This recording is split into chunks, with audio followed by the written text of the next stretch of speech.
ప్రతి ఒక్క కుటుంబంలోనూ మాఘ పౌర్ణమి రోజున అమృత గడియల్లో చేసుకోదగిన అద్భుతమైన పూజా పరిహారం ఏంటి, ఎలాంటి దోషాలున్నా అవన్నీ తొలగిపోవడానికి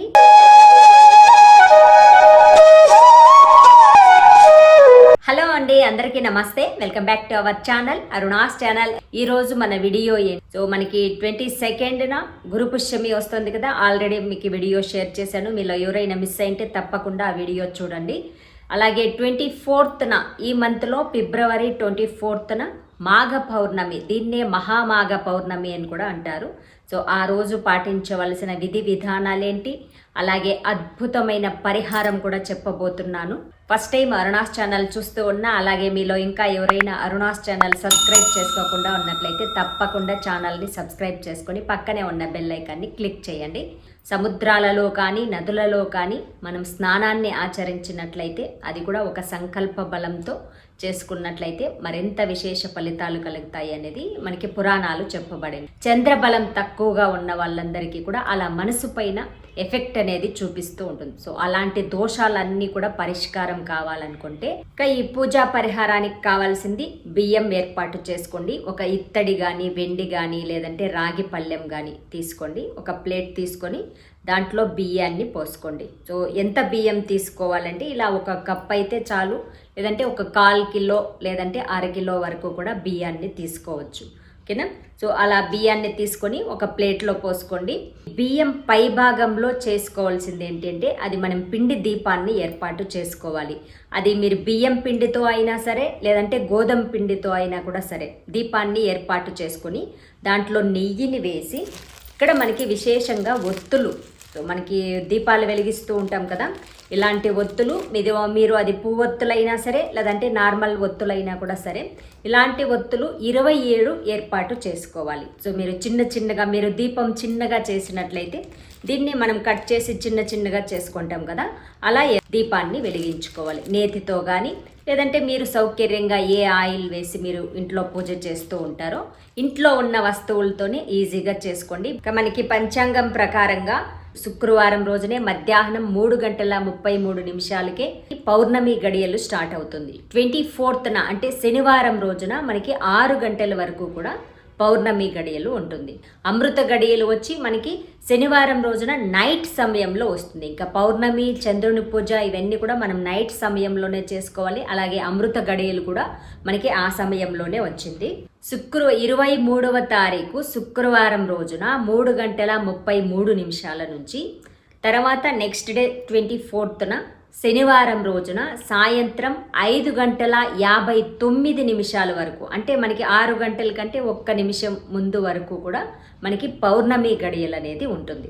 సో మీరు పౌర్ణమికి సంబంధించిన స్నానాలు ఇవన్నీ కూడా శనివారం మార్నింగ్ టైంలో 5 గంటల నుంచి స్నానాలు అనేది విశేషంగా చేసుకోవాలి. 5 గంటల నుంచి మార్నింగ్ 7 గంటల లోపల స్నానాలన్నీ కూడా ఆచరించండి. ఇక పౌర్ణమి రోజున విశేషంగా మనం ఇంట్లో విధి విధానాలు ఎలా పాటించాలంటే, చాలామంది ఉపవాస దీక్ష ఉండి పూజ చేసుకునే ఆనవాయితీ ఉన్న వాళ్ళు అలా చేసుకోండి. ఖచ్చితంగా ఉండాలి అనేది ఏం లేదు.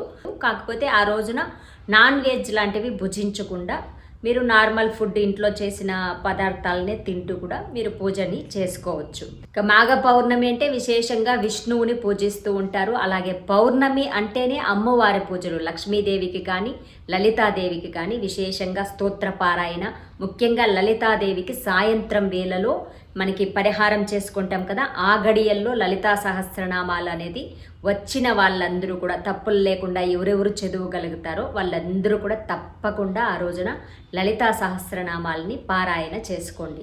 7 గంటల అమృత గడియలు చెప్తున్నాను, రాసుకో, పక్కన పిక్లో కనిపిస్తుంది కదా. 7:38 నుండి 7:38 PM టు 9:26 PM వరకు.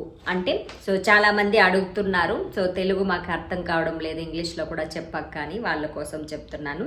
7:38 నుంచి 9:26 వరకు కూడా అద్భుతమైన అమృత గడియలు ఉంటుంది ఆ రోజున, పౌర్ణమి గడియల్లో. ఆ గడియల్లో ఇప్పుడు చెప్పాం కదా పరిహారం, ఇది ప్రతి ఒక్కరూ ప్రతి ఒక్క కుటుంబంలోనూ చేసుకోండి. ఎలా చేసుకోవాలంటే ఇంట్లో నార్మల్గా పూజా ప్రాసెస్ అంతా చేసుకుంటాము.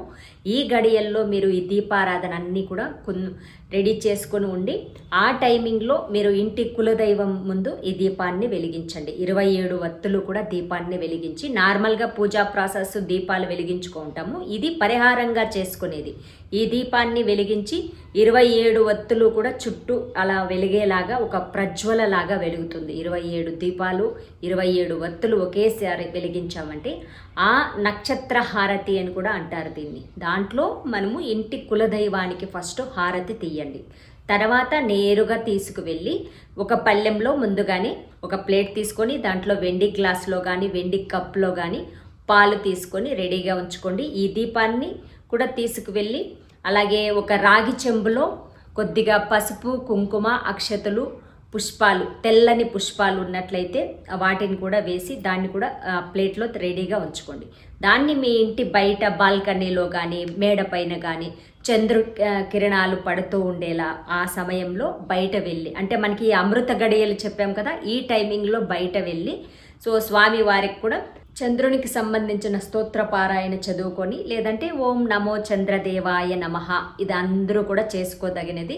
ఓం నమో చంద్రదేవాయ నమః, చంద్రదేవాయ నమః అంటూ చంద్రుణ్ణి ప్రార్థించి, ఈ అర్ఘ్యంకి మనం రెడీ చేసుకున్నాం కదా రాగి చెంబులోని ఆ వాటర్ని చంద్రుని వైపు చూస్తూ మనం సూర్యునికి ఎలా అర్ఘ్యం వదులుతామో అలా చంద్రునికి అర్ఘ్యం వదలండి. ఇది మనం మెయిన్గా పాటించవలసింది. తర్వాత అర్ఘ్యం వదిలేసిన తర్వాత మనము రెడీ చేసుకుంటాం కదా దీపం, నక్షత్ర హారతి. ఆ దీపంతో చంద్రునికి హారతి ఇవ్వండి. ఇది అలాగే మనం అక్కడ తీసుకువెళ్ళిన పాలని నైవేద్యం చూపించండి స్వామివారికి. అలాగే ఆ దీపం అన్నీ కూడా అక్కడే పెట్టేయండి. ముందుగానే మనం ఇంట్లోనే వెలిగించేసి హారతి ఇచ్చేసాం కాబట్టి అది కొండెక్కే వరకు కూడా బయట బాల్కనీలో మంచి తులసి కోట దగ్గర కూడా పవిత్రంగా ఉంటుంది కాబట్టి అక్కడ కూడా ఉంచండి. తర్వాత ఆ చంద్ర కిరణాలు పాల పైన పడేలాంటి ప్లేస్లో వాటిని ఉంచండి. తర్వాత అలాగే కాసేపు ఒక 2-3 అవర్స్ వరకు కూడా వాటిని అలాగే ఉంచేసి చంద్రుణ్ణి ప్రార్థన అనేది చేసుకోండి. ఒక 10 గంటల వరకు కూడా ఆ పాలు అక్కడే ఉండి తర్వాత తీసుకువచ్చి ఆ చంద్ర కిరణాలు ఆ పాలు పైన పడి ఉంటుంది కాబట్టి తర్వాత ఆ పాలుని ఇంట్లో ఉన్న వాళ్ళందరూ కూడా, కుటుంబ సభ్యులందరూ కూడా తీర్థంగా తీసుకోవచ్చు. అలాగే ఆ పాలలో కొద్దిగా వాటర్ని కూడా మిక్స్ చేసి ఇల్లంతా కూడా మనం సంప్రోక్షణ, అంటే తొక్కకుండా ఉండే మూలలు ఉంటాయి కదా, ఆగ్నేయము, ఈశాన్యము, ఇలా మూలలు ఉంటాయి కదా ఇంటికి, అన్ని మూలల్లోనూ ఒక పుష్పాన్ని ఆ పాలలో అద్ది అన్ని మూలల్లో కూడా సంప్రోక్షణ చేయండి. దీంట్లో మన ఇంటికి కూడా చంద్రబలం అనేది కలిసి వస్తుంది. అలాగే ఎలాంటి దోషాలు ఉన్నా కూడా అవి తొలగిపోతాయి అనేది ఇందులోని మెయిన్ ఆంతర్యం. అలాగే ఆ దీపం కొండెక్కేసిన తర్వాత బియ్యంలో పెట్టి వెలిగించుంటాం కదా, ఆ బియ్యాన్ని ఏం చెయ్యాలి, ఆ పిండి దీపాన్ని ఏం చెయ్యాలి అనే విషయానికి వచ్చినట్లయితే నెక్స్ట్ డే ఆ ఒత్తులన్నీ కూడా తీసేసి డస్ట్బిన్కి వేసేయండి. ఆ దీపం అలాగే ఆ బియ్యం ఇవన్నీ కూడా కలిపినవి మీరు దగ్గరలో ఉన్న గోమాతకి తినిపించేయండి. దీపాన్ని ఖచ్చితంగా గోమాతకి తినిపించేయండి. లేదు అన్నట్లయితే మీరు ఏదైనా పచ్చని చెట్లపైన ఎవరు తొక్కని ప్లేస్లో కూడా ఆ దీపాన్ని వేసేయవచ్చు. అలాగే బియ్యాన్ని మనం ప్రసాదంగా చేసుకొని కూడా తినవచ్చు. లేదా మీకు గోమాత అవైలబుల్గా ఉన్నట్లయితే ఆ బియ్యంలో కొంచెం బెల్లాన్ని కూడా మిక్స్ చేసి మీ చేతులతో గోమాతకు తినిపించండి.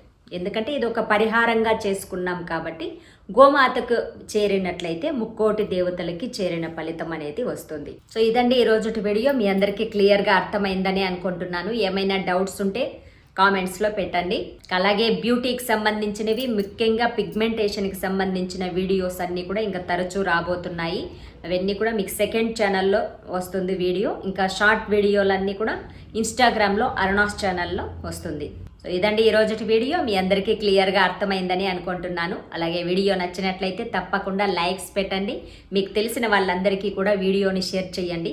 మరిన్ని మంచి వీడియోస్ కోసం మీ అరుణాస్ ఛానల్ని తప్పకుండా సబ్స్క్రైబ్ చేసుకోండి. ఫర్ వాచింగ్ ఫ్రెండ్స్, మీలో ఎవరికైనా ఎలాంటి కెమికల్స్ లేని ఆర్గానిక్ బ్యూటీ ప్రోడక్ట్స్ కావాలనుకునే వాళ్ళు పక్కనే ఉన్న నెంబర్కి మెసేజ్ పెట్టండి.